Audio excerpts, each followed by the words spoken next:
زمان علیہ السلام کے جلد ظہور کے لیے بھی باواد بلند صلوات اللہ صلی محمد وآل محمد وعجل فرج۔ اعوذ باللہ من الشیطان الرجیم، بسم اللہ الرحمن الرحیم، لا حول ولا قوة الا باللہ العلی العظیم، حسبنا اللہ ونعم الوکیل، نعم المولا ونعم النصیر، الحمد للہ رب العالمین، وبارئ الخلائق اجمعین، وباعث الانبیاء والمرسلین، خلق الخلائق بقدرته ونشر الرياح برحمته، الصلاة والسلام على سيدنا ونبينا ومولانا العبد المعيد والرسول المسدد المصطفى الأمجد المحمود الأحمد حبیب الہ العالمین ابی القاسم محمد علی محمد وآہل بیتہ الطیبین الطاہرین المعصومین الذین اذہب اللہ عنہم الرجس اہل البیت ویطہرکم تطہیرا، صلی علی محمد، وَلَعْنَةُ اللَّهِ عَلَىٰ أَعْدَائِهِمْ أَجْمَعِينَ، أَمَّا بَعْدُ فَقَدْ قَالَ سُبْحَانَهُ وَتَعَالَىٰ فِي كِتَابِهِ الْمَجِيدِ، بسم اللَّهِ الرَّحْمَٰنِ الرَّحِيمِ، وَجَعَلْنَا مِنْهُمْ أَئِمَّةً يَهْدُونَ بِأَمْرِنَا لَمَّا صَبَرُوا وَكَانُوا بِآيَاتِنَا يُوقِنُونَ۔ صلوات پڑھیں محمد وآل محمد۔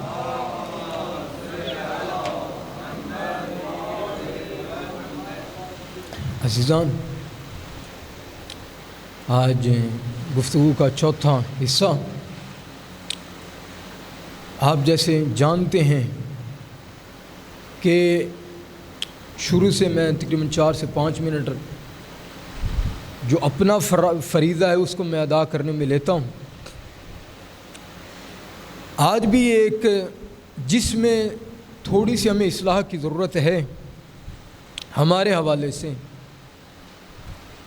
اس سے پہلے میں آپ سے بھی عرض کروں گا، ہمیں کیا چاہیے، چاہے میں ہوں، چاہے آپ لوگ ہیں، چاہے پڑھنے والا ہے، چاہے سننے والا ہے، ہم نے یہ دیکھنا ہے کہ یہاں پہ ہم جو آدھا گھنٹہ 35 منٹ 40 منٹ مولانا صاحب کو دے رہے ہیں، اور مولانا صاحب جو یہاں پہ خطاب فرماتے ہیں، جو بھی اہل منبر ہے،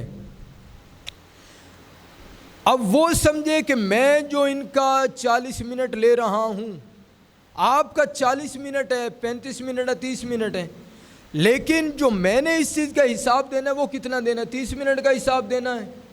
نہیں، بلکہ میں نے کتنا حساب دینا ہے؟ 30 کو جتنے لوگ ہیں ان لوگوں کے ساتھ ضرب دی جائے، اب وہ جتنا بنے گا میں نے اتنا حساب دینا ہے۔ مولانا صاحب، ہم نے آپ کو توفیق بخشی تھی، لوگوں نے جہاد کر کے آپ کا خطاب سنا، جو اتنے جو 20-25 افراد، 15 سے 20 افراد جو تھے، ان کو آپ نے کیا دیا ہے؟ جب میں سمجھوں گا کہ میں نے کیا دیا ہے، اب مجھے پتہ ہے کہ میں نے کیا جواب دینا، جب مجھے پتہ ہے کہ میں نے دیا ہی کچھ نہیں تو میں کیا جواب دوں گا؟ اور کس کی بارگاہ میں جواب دینا ہے؟ جس نے مجھے یہ فرصت بخشی ہے، جس نے مجھے یہ فرصت بخشی ہے۔ جب مجھے پتہ ہوگا کہ آیا میں حق ادا کر کے جا رہا ہوں تو پھر وہاں پہ مجھے شرمندگی نہیں ہوگی، تو اب شرمندگی سے بچنے کے لیے اس فرصت سے استفادہ کرنا چاہیے۔ کیوں کیونکہ یہ زندگی میں سب سے قیمتی فرصتیں ہیں ہمارے پاس. صلوات پڑھیے محمد و آل محمد. اور دوسرا یہاں پہ فضائل مصائب اہل بیت علیہ السلام بیان ہوتے ہیں. عزیزان فضائل اہل بیت علیہ السلام نہ پڑھنے والے کے محتاج ہیں اور نہ ہی سننے والے کے محتاج ہیں. کیوں؟ جن کا قصیدہ خود قرآن پڑھ رہا ہو ان کو کیا ضرورت ہے کہ مولانا طاہر صاحب اٹھیں؟ ان کی شان میں فرق نہیں ہے. دراصل یہ جو فضائل میں بیان کر رہا ہوں دراصل یہ میرے لیے ہے کہ میری شفاعت ہو جائے, میں حق اجر رسالت ادا کر سکوں. دراصل یہ ہے. اب یہ جو ہم نے فضائل بیان کرنے ہیں, اب فضائل بیان کرنے کے لیے ہمارے پاس کیا ہے؟ کچھ نہیں ہے. نہیں, ہمارے پاس سب سے بڑی کتاب جو اللہ کی کتاب ہے, لا ریب ہے اور بے عیب ہے, وہ کتاب ہمارے پاس موجود ہے. اب جب کتاب کے ہوتے ہوئے انسان ٹوٹکوں میں آ جائے, یعنی چٹکلوں میں آ جائے, یعنی ٹائم پاس کرنے کے لیے آ جائے کہ مولانا صاحب جب 15 سے 20 منٹ جب فضائل کا جملہ ہو تو لوگ یہاں تک اٹھے ہوئے نعرہ حیدری یہ ہو جائے وہ ہو جائے, دراصل یہ آپ اپنے نفس کی خشنودی کے لیے کر رہے ہیں کہ جناب میں نے یہ جملہ پڑھا اور لوگوں نے کیا کیا نعرے لگائے ہیں. کیا مثال کے طور پر اہل بیت علیہ السلام کی شان کے بارے میں قرآن ہے اور اللہ نے یہ نازل کیا ہے. جب اللہ ان کا قصیدہ پڑھ رہا ہے, اب مجھے کیا ضرورت ہے ایک حر کا راستہ روکنے کے لیے میں ایک ایسے جملوں کا انتخاب کروں؟ کیا کہوں؟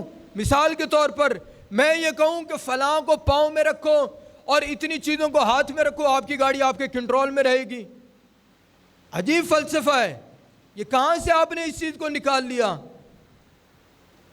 اور میں ذاکروں کی بات نہیں کر رہا ہوں, اہل امامہ کی بات کر رہا ہوں. کیا مطلب ہے؟ ہم کہاں جا رہے ہیں, کس طرف جا رہے ہیں؟ یعنی ہدف امام حسین علیہ السلام میں سب سے بڑی رکاوٹ ہی یہی ہے. یعنی جو سننے کے لیے آیا تھا, آپ نے تو یہ جملہ کہہ کے اس کو تو ناراض کر دیا, اس کو نہیں پتہ یہ کس کے بارے میں کہہ رہا ہے. دراصل ہمیں بھی سوچنا چاہیے اور پوچھنا چاہیے کہ مولانا صاحب یہ جو آپ نے پڑھا ہے دراصل یہ اخلاقی حوالے سے ٹھیک تھا یا نہیں تھا. صلوات پڑھیے محمد و آل محمد.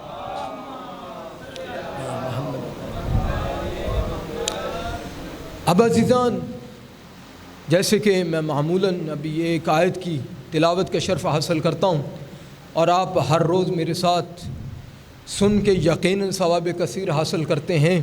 خداوند متعال سورہ سجدہ آیت نمبر 24 کیا ارشاد فرما رہا ہے؟ وَجْعَلْنَا مِنْهُمْ أَئِمَّةً يَهْدُونَ بِأَمْرِنَا, ہم نے ان لوگوں میں سے کچھ کو چنا ہے جو ہدایت کرتے ہیں ہمارے امر کے ساتھ. سبھی کو کیوں نہیں چنا؟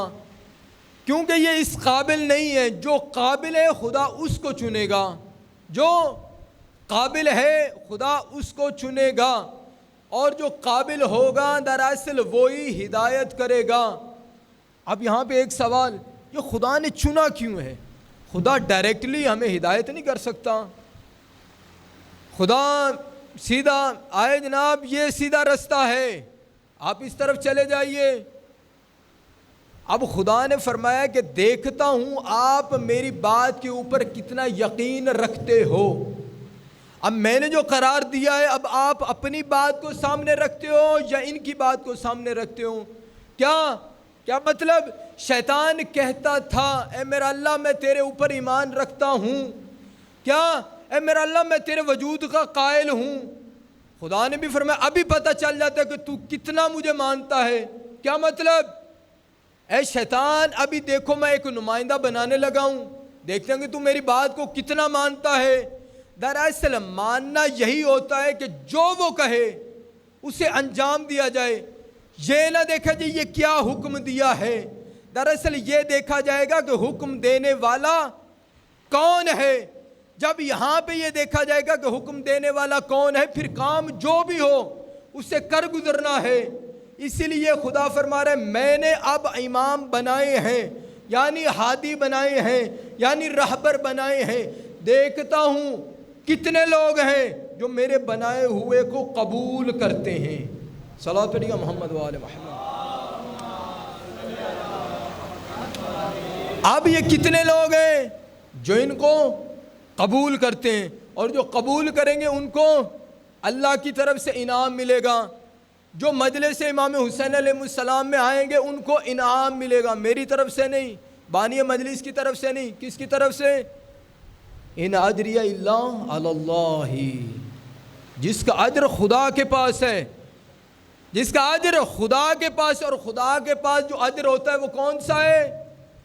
کم از کم جنت ہے، کم از کم جنت ہے۔ اب یہاں پہ بھی ایک تھوڑا سا واقعہ میں بتا دوں، ادھر جنت کیوں کہا ہے کہ جنت کے بھی مراحل ہیں، جنت کے بھی منازل ہیں۔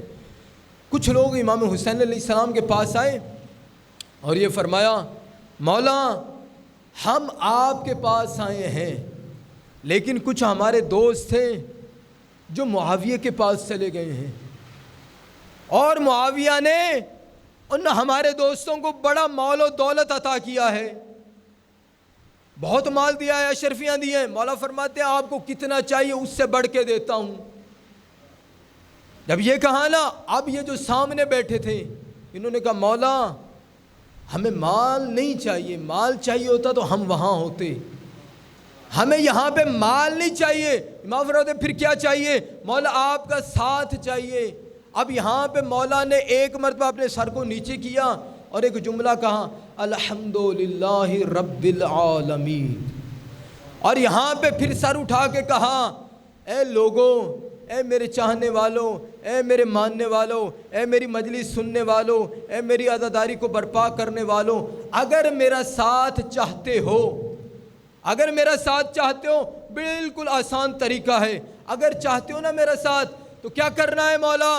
یہ کرنا، اگر مجھے دوست رکھتے ہو اللہ اور اللہ کے رسول کی وجہ سے تو میں آپ کے ساتھ اس طرح ہوں جس طرح یہ دو انگلیاں ایک دوسرے کے ساتھ ہیں۔ اگر یہ چاہتے ہو مجھے خدا اور رسول کی وجہ سے تو میں پھر اس طرح ہوں، اگر خدا اور رسول کو چھوڑ کر مجھے چاہتے ہو پھر نہ تیرا میرے ساتھ تعلق اور نہ میرا تمہارے ساتھ تعلق ہے۔ صلوات پڑھیے محمد وآل محمد۔ اب جب اللہ نے امام بنائے ہیں، کچھ شرائط بھی بیان کی ہیں، اب یہ ہدایت لینی ہے، کس سے لینی ہے؟ امام سے لینی ہے۔ جب ہدایت لینی ہے یعنی سیدھے رستے پہ چلنا ہے، یعنی اپنی منزل مقصود تک جانا ہے، تو ہم نے امام کو اپنا بنانا ہے۔ کون سے امام کو؟ جیسی منزل ویسا امام، جیسی منزل ویسا امام ہوگا۔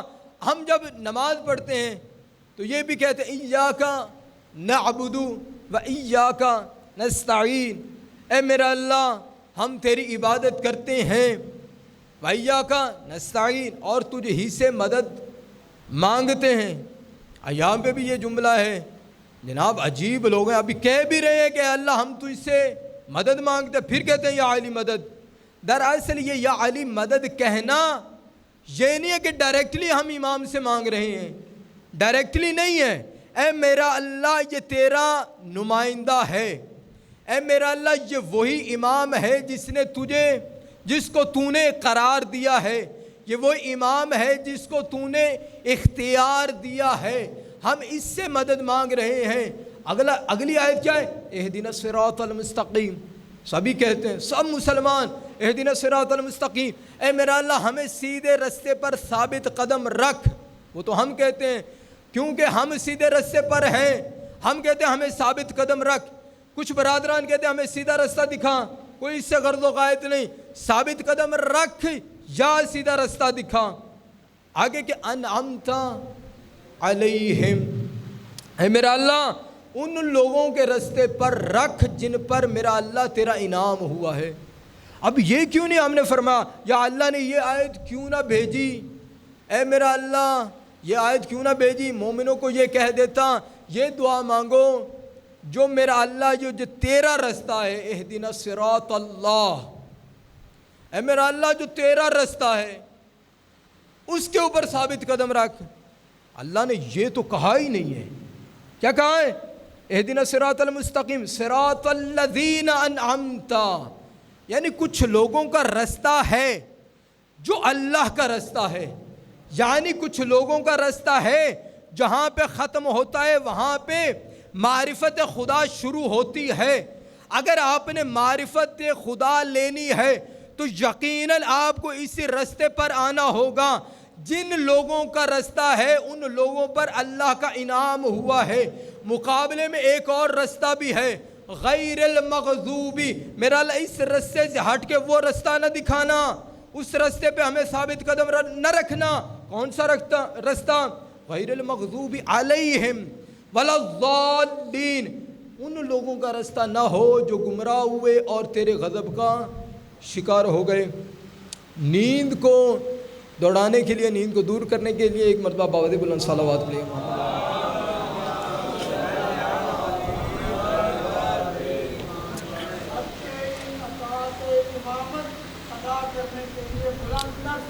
اللہم صلی علی محمد و آل محمد وجل۔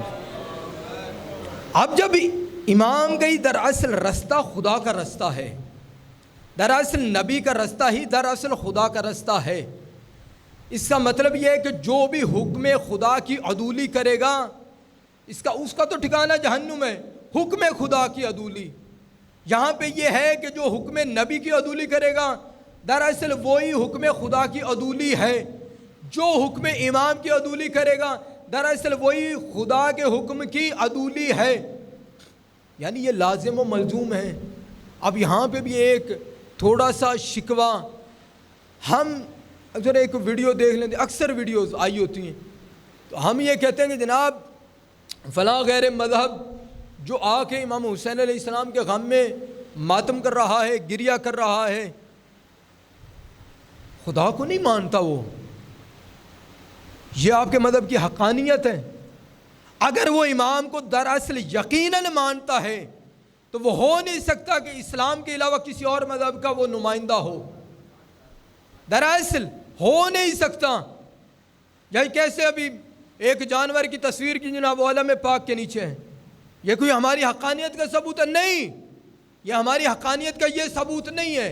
دراصل ہماری حقانیت کا یہ ثبوت ہے کہ جو بھی ان کے در پر آ جائے اور حیوانیت چھوڑ دے، پھر جو کوئی بھی ہو اپنی حیوانیت کو چھوڑ کر ادھر آ جائے، پھر وہ ہمارے سینے میں ہے، پھر وہ ہمارے دل میں ہے۔ یا علی، پھر وہ حیوان ہی کیوں نہ ہو۔ مثال کے طور پر امام حسین علیہ السلام کا گھوڑا اگر اطاعت کی ہے، اگر وفا کی ہے تو ہم اس کا احترام کرتے ہیں، پھر اگر اطاعت امام میں نہ ہو پھر انسان ہی کیوں نہ ہو، پھر ہمارا رشتہ دار ہی کیوں نہ ہو، پھر جو بھی ہو وہ اپنے گھر میں ہے، ہمارے لیے قابل احترام نہیں ہے۔ صلوات پڑھیے محمد و آل محمد۔ اب یہاں پر جو اہدنا الصراط المستقیم ہے، یعنی یہ امام کا رستہ ہے۔ اب یہاں پہ ہم نے دیکھنا ہے کہ وہ کون سے لوگ ہیں جن پر اللہ نے انعام دیا ہے، وہ کون سے لوگ ہیں جن پر اللہ نے انعام دیا ہے۔ انعام سے کیا مراد؟ کہ کوئی مال و دولت دی ہے؟ نہیں، کوئی ایسا انعام ہوتا ہے رسول کی ایک منٹ، ایک لحظے کی صحابیت بھی کام آ جاتی ہے، یہ بھی انعام ہے اللہ کا۔ یعنی ایک انعام یہ ہے، اب یہ بھی انعام ہے ادھر ایک کام کیا جائے، اللہ کو اتنا پسند آ جائے، آیت نازل ہو جائے، یہ بھی انعام ہے۔ اب یہاں پہ یہ بھی انعام ہی ہے۔ اب پیغمبر فرمائے یا علی، اب کیا ہے؟ من کنت مولا ہو فہذا علی مولا۔ یہاں پہ اللہ کو یہ اتنا ماجرا، اتنا قصہ یہ اتنا پسند آئے اور اللہ یہ آیت بھیجے، الیوم اکملت لکم دینکم اتممت علیکم نعمتی، انعمت علیکم نعمتی۔ کس کے اوپر انعام نعمت ہو رہی ہے؟ اختتام نعمت، یعنی اس کے یہاں پہ ایک جملہ، یہ اختتام نعمت جو ہو رہی ہے، یعنی نعمتیں ختم ہو گئی؟ نہیں، آپ اتنی نعمت کو اپنے اندر سما کے دیکھو۔ آپ کو اتنا سکون اور اتنا لطف آئے گا. پھر کیا ہوگا؟ اتنا سکون اور اتنا لطف آئے گا. اگر اس نعمت کو اپنے اندر سمایا, آپ کو اس زندگی میں سکون ہی سکون ملے گا. اگر اس نعمت کو اپنے اندر سمایا نہیں اور اس نعمت کے اوپر کر دیا شک, پھر کیا ہوگا؟ اللہ کا ڈائریکٹلی عذاب آپ کے اوپر نازل ہوگا. اللہ کا عذاب نازل ہوا. یہاں پہ بھی یہ یعنی انعام نعمت ہو آپ کے اوپر, یہ بھی انعام ہے, یہ انعام. اب پیغمبر فرما رہے ہیں, یا علی میں اپنی جان کو بچانے کے لیے مکہ سے ہجرت کر رہا ہوں مدینہ کی طرف. اب مولا کیا فرماتے ہیں؟ آپ نے کیا کرنا ہے؟ اے علی آپ نے اس بستر پر سو جانا ہے. اب علی نے فرمایا اگر میری وجہ سے میں ادھر سو جاؤں, اے نبی خدا, اے میرے آقا, اے میرے سید و سردار, میرے سو جانے کی وجہ سے آپ کی جان بچ جائے گی. اللہ کا نبی فرما رہا ہے جی بچ جائے گی. اب یہاں پہ یہ ہے, مولا علی علیہ السلام جب سوئے ہیں, کیسا سوئے ہیں؟ امام فرماتے ہیں کہ اس سے پہلے تو ایسے علی سویا ہی نہیں, ایسے علی تو سویا ہی نہیں. پھر کیا ہوا؟ جب علی ایسے سویا نہیں, مولا سو گئے اور وہ آئے, انہوں نے کہا پتہ نہیں اب کیا ہے. رسول چلے گئے, جب چلے گئے کیا ہے؟ پھر اللہ کی آیت آئی, ہم نے ان نفسوں کو اب خرید لیا ہے. یعنی ایک جملہ, یعنی ایک واقعہ, ایک آپ کا عمل اللہ کو اتنا پسند آتا ہے, اللہ آیت نازل کر دیتا ہے. کیوں؟ کیونکہ اللہ کے یہ نمائندہ ہیں, اللہ نے ان کو اسوہ عمل قرار دیا ہے. اگر ان کی بات ہی پسند نہ آئے تو پھر کس کی بات پسند آئے گی؟ اب وہ کچھ لوگوں نے کہا جب ان کی وجہ سے آیتیں نازل ہوتی ہیں, ہم بھی کوئی عمل کر کے دیکھ لیتے ہیں کہ ہماری وجہ سے بھی شاید کوئی آیت نازل ہو جائے. دراصل یہ انعام نہیں ہے, دراصل یہ کیا ہے؟ یہ آپ کیا کر رہے ہیں؟ لوگوں کو دھوکے میں ڈالنے کی حرکتیں کر رہے ہیں. آپ ان کے مقابلے میں آ نہیں سکتے جو اللہ کے قرار کردہ نمائندہ ہیں. صلوات پڑھیے گا محمد و آل محمد پہ. اب اللہ نے فرمایا یہ جو نمائندے ہیں میرے, جن پر میں نے انعام کیا ہے, یا ایھا الذین آمنوا اتقوا اللہ کونوا مع الصادقین, اے مومنوں, اے مسلمانوں جو اسلام لائے ہو اور جنہوں نے تقوی اختیار کیا ہے, کیا کرنا ہے؟ فقط یہاں تک بس یہ کہہ دینا کہ اے میرا اللہ ہم تیرے اوپر ایمان لائے اور ہم نے تقوی اختیار کیا نہیں. اگر تقوی کو بچانا ہے, کونوا مع الصادقین, اگر اپنے تقوی کو بچانا چاہتے ہو, اگر یہ چاہتے ہو کہ آپ کا تقوی آپ کو کچھ فائدہ دے, تو کیا کرنا ہے؟ کونوا مع الصادقین, سچوں کے ساتھ ہو جانے. کون سے سچے ہیں؟ بڑی جلدی سے گزر رہا ہوں. اب یہاں پہ یہ سورہ جمعہ کی بھی آیت ہے اور سورہ بقرہ میں بھی غالباً 94 آیت نمبر ہے. کیا ہے؟ وَلَن يَتَمَنَّوْنَهُ أَبَدًا بِمَا قَدَّمَتْ أَيْدِيهِمْ وَاللَّهُ عَلِيمٌ بِالظَّالِمِينَ. سورہ بقرہ میں بھی ہے اور سورہ جمعہ میں بھی ہے. اب کیا ہے؟ جو سچے ہیں ان کو کیا اللہ نے کہا ہے؟ یہ موت کی تمنا کرے, فَتَمَنَّوُا الْمَوْتَ إِن كُنتُمْ صَادِقِينَ. اب موت کی تمنا کر کے دکھاؤ اگر تم سچے ہو تو. نہیں, ہم موت کی تمنا نہیں کریں گے. کیوں نہیں کریں گے؟ اللہ ہی فرما رہا ہے کہ کل کو کوئی ایسا ہو جو مولانا صاحب کی شکل میں آ جائے اور کہے اگر چاہتے ہو آپ کی بخشش ہو جائے تو آ جاؤ میرے ساتھ چلو, میں آپ کو آپ کی بخشش کروا دوں گا. نہیں, رک جاؤ. مولانا صاحب سے کہو کیا؟ فَتَمَنَّوُا الْمَوْتَ إِن كُنتُمْ صَادِقِينَ. اگر تم اپنے قول میں سچے ہو تو موت کی تمنا کر کے دکھاؤ. یہ موت کی تمنا نہیں کر سکتے. کیوں؟ کیونکہ یہ کیا کرتے ہیں؟ علیم بالظالمین. اللہ جانتا ہے جو انہوں نے اپنے اوپر, اپنے نفسوں کے اوپر ظلم کیا ہے. ان کو پتہ ہے ہم نے کتنا ظلم کیا اور آگے ہمارا حشر کیا ہونا ہے, آگے ہمارا حشر کیا ہونا ہے. اب یہاں پہ بھی یہ یعنی کچھ لوگ ہیں کہ جو موت کی تمنا کرتے ہیں وہی سچے ہیں. یہاں پہ موت کی تمنا کرنے والے سچے ہیں. اور ایک نہیں, کتنے ہمارے پاس ایسے نمونہ عمل ہیں جنہوں نے موت کی تمنا کر کے دکھائی ہے. صلوات پڑھیں محمد و آل محمد. میرا موضوع ہے معرفت امام.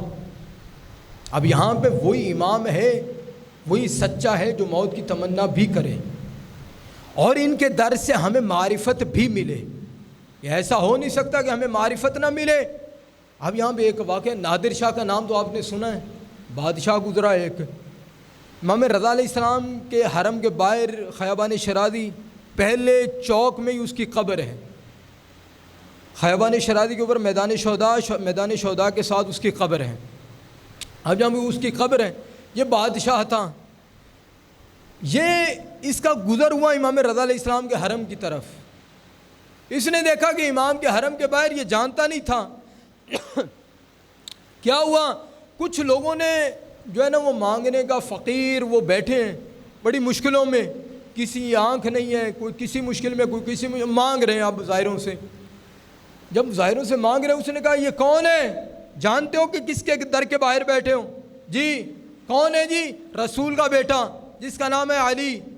اچھا یہاں پہ بیٹھے ہو اور اندھے بھی ہو؟ یہ نادر شاہ کہہ رہا ہے، حرم کے باہر بیٹھے اور اندھے بھی ہو، مشکلوں میں گرفتار بھی ہو، خبردار 1 ہفتے کا ٹائم ہے، اپنی مشکلوں کو حل کرو ورنہ تمہاری گردن اڑا دوں گا۔ نادر شاہ یہ اعلان کر کے چلا گیا۔ اب جو اندھا تھا اس کو اپنی پڑ گئی، جناب پہلے تو 1 آنکھ سے ہوں میں، 2 آنکھوں سے ہوں، اب تو جان سے جاؤں گا۔ اب یہاں پہ توسل کیا ہے انہوں نے، 1 ہفتے کا ٹائم ملا، نادر شاہ نے کہا 1 ہفتے کا ٹائم ہے آپ کے پاس، یا اتنا وقت ہے آپ کے پاس، اپنی مشکلیں حل کرواؤ یہاں سے، اگر نہ مشکل حل ہوئی تو تمہاری گردن اڑا دوں گا۔ اب یہاں کہا یبن الرسول اللہ، ہم مشکل میں پھنس گئے ہیں، یبن الرسول اللہ ہم فلاں مشکل میں، پہلے آنکھ سے اندھے تھے اب ہم جان سے جائیں گے۔ جتنا ٹائم ملا تھا اسی ٹائم میں انہوں نے اپنی مشکل حل کروائی۔ کیوں؟ کیونکہ ان کے پاس اب دوسرا رستہ نہیں تھا۔ ہم نے دراصل اپنے دوسرے رستے بنا لیے ہیں، ہم نے دراصل امام کے مقابلے میں ہم نے یہ کہہ دیا ہے کہ میرے لیے یہ ہے، میرے لیے یہ رستہ ٹھیک ہے، میرے لیے یہ رستہ ٹھیک ہے، میں نے حلال اور حرام کو نہیں دیکھنا۔ بس جب آپ نے یہ دیکھ لیا تو دراصل یہ کیا ہے کہ آپ نے اپنی زندگی میں شکست کھا لی۔ صلوات پڑھیے محمد و آل محمد صلی اللہ۔ ایک 7ویں صدی میں ایک بندہ گزرا جس کا نام ہے ابو الحسن خلیلی، اور اس کو عبد الحسین الامینی جو صاحب الغدیر ہیں انہوں نے ذکر کیا۔ یہ ابو الحسن الخلیلی جو ہے اس کے ماں باپ بڑے ناسبی تھے، دشمن اہل بیت۔ جب یہ بیٹا ہوا نا، انہوں نے اس کی اس طرح پرورش کی کہ یہ زائرین امام حسین علیہ السلام کو تنگ کرے اور ان کے اوپر ظلم کرے، اور ان کو جو بھی یعنی کربلا کا جو رستہ ہے وہاں پہ جائے اور یہ زائرین کو لوٹے، ڈاکے ڈالے ان کے اوپر۔ اب اس کی تربیت ہوگی اس لحاظ سے کہ زائرین کو یہ مشکل میں ڈالے۔ جب یہ اس کی تربیت ہو گئی نا، اب یہ ابو الحسن الخلیلی آ گیا اسی رستے پہ، تھوڑی دیر رکا، اس کے اوپر نیند غالب ہوئی، یہ سو گیا۔ اب عالم خواب میں ہی فرشتے آئے، اس نے اب دیکھا کہ اب میرا وقت ختم ہو گیا ہے، اب فرشتے لے کے چلے گئے۔ دور سے آواز آئی، فرشتوں اس سے واپس لے جاؤ، فرشتوں اس سے واپس لے کے جاؤ۔ فرشتوں نے کہا آپ جو کہہ رہے ہیں کہ اسے واپس لے کے جاؤ، آپ جانتے ہیں کہ یہ کون ہے؟ یہ وہ ہے کہ جو چور ہے، جو ڈاکو ہے، اس کا دراصل یہ ہدف تھا کہ میں امام حسین علیہ السلام کے زائرین کو تنگ کروں۔ آواز آئی کہ یہ جہاں پہ سویا ہوا تھا نا، جہاں پہ یہ سویا ہوا تھا وہاں سے میرے زائرین گزرے ہیں، اور جب گزرے ہیں تو ان کے پاؤں کی دھول اس کے چہرے کے اوپر چلی گئی ہے، اب اس کو واپس لے جاؤ، اب اس کو واپس لے جاؤ۔ اب ایسی حالت میں یہ جہنم میں نہیں جائے گا، اسے واپس لے کے جاؤ۔ جب وہ واپس آیا نا تو اپنی نیند سے بیدار ہوا، اے امام حسین آپ نے مجھے دیکھ لیا اس حالت میں، یا ابن رسول اللہ ہو سکتا ہے مجھے معاف کر دو، اے ابن رسول اللہ ہو سکتا ہے کہ مجھے معاف کر دو۔ معافی مل گئی۔ اور یہ وہی ابو الحسن خلیلی جس کا ناسبی دور میں، ناسبی حالت میں اس کی پرورش ہوئی اور یہ محب اہل بیت بنا۔ اے میرا حسین، ہم تو تیری مجلسیں سن رہے ہیں، یا ابن رسول اللہ ہم تو تیرے غم میں اشک بہا رہے ہیں، یا ابن رسول اللہ ہم نے کبھی نہیں چاہا تیرے زائرین کو مشکل میں ڈالیں، یا ابن رسول اللہ ہم وہ وسیلہ نہیں تھے جن کی وجہ سے تیری بہنیں کربلا میں رک گئیں۔ اے میرے مولا، حر کو اگر معافی مل گئی ہے، میرے مولا ہو سکے تو ہمیں بھی معاف کر دینا۔ عزیزو، جب امام کربلا میں پہنچے نا، فوجوں کو دیکھا، علی کی بیٹیوں کے دل دہل گئے۔ اب ایک دوسرے سے پوچھتی ہیں، یہ جو ہمارے دشمن آ رہے ہیں، کوئی ہمارا بھی دوست آئے گا، کوئی ہمارا بھی مددگار آئے گا؟ اب امام فرماتے ہیں، ہاں میں نے ایک ساتھی کو خط لکھا ہے، آ جائے گا، میرے بچپن کا دوست، میرے بچپن کا دوست، میرا بھائی وہ حبیب ابن مظاہر آ جائے گا۔ حبیب کو خط ملا نا، حبیب پہنچ گیا کربلا، 7 محرم کو پہنچا۔ اب یہ وہ حبیب ہے کہ جس کو امام کہہ رہے ہیں، اے اخی، اے میرا حبیب، اے میرے بھیا، اے میری جان حبیب۔ 10 محرم ہوئی نا، بی بی زینب کہتی ہیں، بھیا حسین اپنے اصحاب سے امتحان لے لیا ہے، کہیں ایسا نہ ہو کہ کل کا سورج چڑھے اور تیرے ساتھی چھوڑ جائیں۔ اب یہی جملہ حبیب نے سنا۔ حبیب اپنی تلوار کو نکال کے کہتا ہے، یا ابن رسول اللہ اپنی اجازت دیجیے، ابھی میں اپنی تلوار سے اپنا سر قلم کر دیتا ہوں، ہماری وفا کے اوپر سوال نہیں آنا چاہیے، بس یہ حبیب نے کہنا تھا۔ اب روز عاشور آیا، حبیب نے کہا، مولا مجھے اجازت دیجیے نا، 75 سال کا سن ہے۔ حبیب امام کے پاس آئے، امام سے اجازت ملی، بڑی مشکل سے اپنے دوست کو امام نے اجازت دی۔ حبیب آ گیا، بڑھاپا تو تھا ہی، بڑھاپا تھا، 75 سال کا بوڑھا۔ حبیب جب آیا نا، 75 لوگوں کو فنار کر کے، حبیب نے جب لوگوں کو جہنم واصل کیا نا، اب حبیب تھک گیا تھا، اللہ جانے کیسے حبیب گھوڑے سے زین پہ آیا۔ حبیب نے آواز دی، اے میرے مولا، اے میرے سید و سردار، تیرا غلام اب زین سے زمین پہ آ گیا، اب مولا آئے، ارے اب مولا آئے۔ جب مولا آئے، حبیب کے سرہانے آئے، اے حبیب، ارے تو خوش قسمت ہے، تیرے آخری وقت میں حسین آ گیا۔ ہاں تو خوش قسمت ہے، تیرے سرہانے حسین آ گیا، تجھے اٹھا بھی لیا، تجھے دلاسا بھی دیا۔ ہاں عزیزو، اب حبیب کا ایک بیٹا قاسم ہے، جب حبیب کا سر قلم دیکھا نا اس نے کوفہ کے بازار میں، اب قاسم نے کہا، میرے بابا کا سر قلم کس نے کیا تھا؟ میرے بابا کا سر قلم کس نے کیا تھا؟ فلاں نے کیا تھا۔ یا اپنے قبیلے کے لوگوں کو آیا، اسی قاتل کا اس نے سر قلم کیا۔ ہاں حبیب، تیرے بیٹے نے تیرے قاتل کا سر قلم کر دیا، ارے تو خوش قسمت تھا، تیرا فیصلہ ہو گیا، ارے تیرے قاتل سے انتقام لے لیا۔ ہائے حسین، ارے جس کا بیٹا سجاد ہے، ارے سامنے قاتلین ہنس رہے ہیں، ارے پہلے تمہاری رو رہی ہے بے پردہ میری رضا۔